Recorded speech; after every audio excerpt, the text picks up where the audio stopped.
जरा सोचिए, एक ऐसा देश जो 500 से भी ज्यादा अलग अलग टुकड़ों में बटा हो और उसे जोड़कर एक नक्शा बनाना हो। सुनने में ही नामुमकिन सा लगता है ना? पर एक शख्स थे जिन्होंने इसे मुमकिन कर दिखाया। जी हाँ, आज हम बात करने वाले हैं सरदार वल्लभ भाई पटेल की। वही इंसान जिन्होंने आधुनिक भारत को गढ़ा। तो असल में चुनौती थी क्या? 1947 में भारत आजाद तो हो गया, पर ये एक देश नहीं था। ये तो सैकड़ों रियासतों मतलब छोटे बड़े रजवाड़ों का एक जाल सा था। अब सवाल ये था कि इन सबको एक साथ लाया कैसे जाए। 562, जी हाँ 562, ये कोई छोटा मोटा नंबर नहीं था। इतनी सारी रियासतों के पास ऑप्शन था कि वो चाहे तो भारत में मिले, पाकिस्तान में मिले या फिर पूरी तरह से आजाद रहें। मतलब भारत का भविष्य ही दांव पर लगा था। एक गलत कदम और देश बनने से पहले ही बिखर जाता। तो आजादी के वक्त भारत का नक्शा सच में किसी पहेली के बिखरे हुए टुकड़ों जैसा ही था। और इन सभी टुकड़ों को जोड़कर एक राष्ट्र बनाने का ये जो लगभग नामुमकिन सा काम था ना, वो एक ही इंसान के कंधों पर था। और वो शख्स थे वल्लभ भाई पटेल।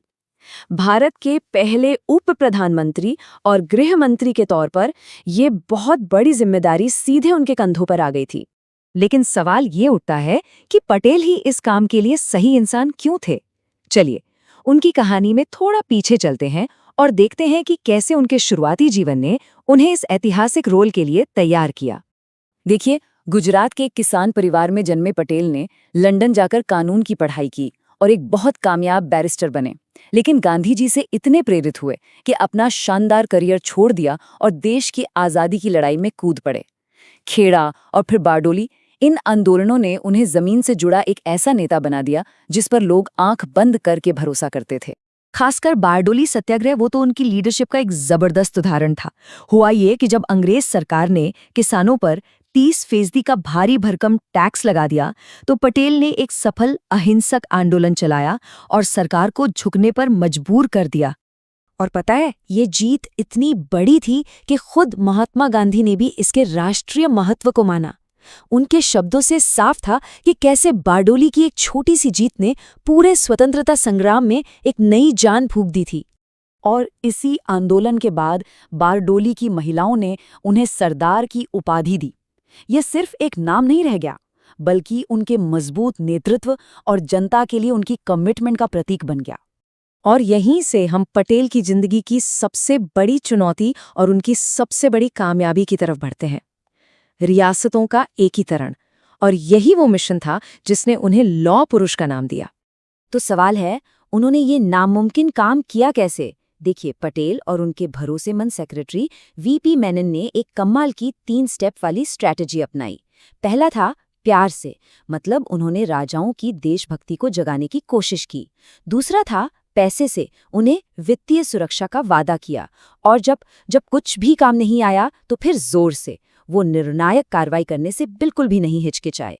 ये स्ट्रैटेजी 3 सबसे मुश्किल मामलों में साफ साफ दिखाई देती है। जैसे जूनागढ़ का नवाब, वो तो पाकिस्तान भाग गया, लेकिन वहां की जनता ने जनमत संग्रह यानी पब्लिक वोटिंग के जरिए भारत को चुना। फिर हैदराबाद के निजाम, जो आज़ाद रहने का सपना देख रहे थे, पर ऑपरेशन पोलो नाम की एक तेज सैन्य कार्रवाई ने उस सपने को कुछ ही दिनों में तोड़ दिया। और कश्मीर में जब पाकिस्तानी हमलावरों ने चढ़ाई कर दी, तो महाराजा ने सैन्य मदद के बदले भारत में विलय के दस्तावेज पर दस्तखत कर दिए। लेकिन पटेल का काम सिर्फ भारत का नक्शा जोड़ने तक ही खत्म नहीं हुआ।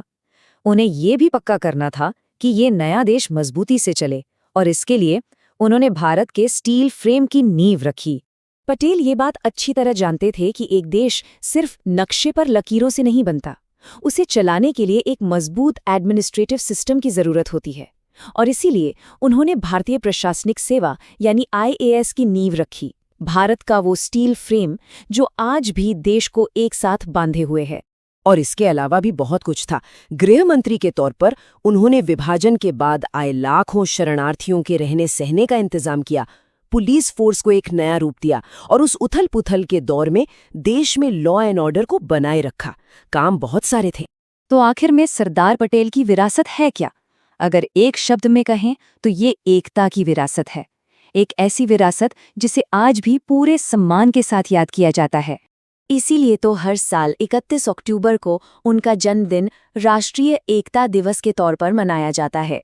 ये उस शख्स को एक श्रद्धांजलि है जिसने भारत को सच में एक राष्ट्र बनाया।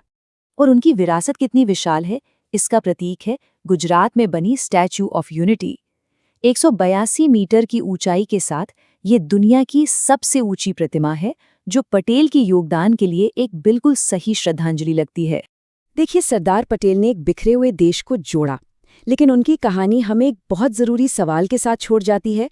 आखिर एक राष्ट्र को एकजुट रखने के लिए क्या चाहिए होता है? उन्होंने अपना काम तो कर दिया, लेकिन उस एकता को बनाए रखने की चुनौती वो आज भी जारी है। ये एक ऐसा सवाल है जो हमें याद दिलाता है कि एकता कोई मंजिल नहीं, बल्कि एक लगातार चलने वाला सफ़र है।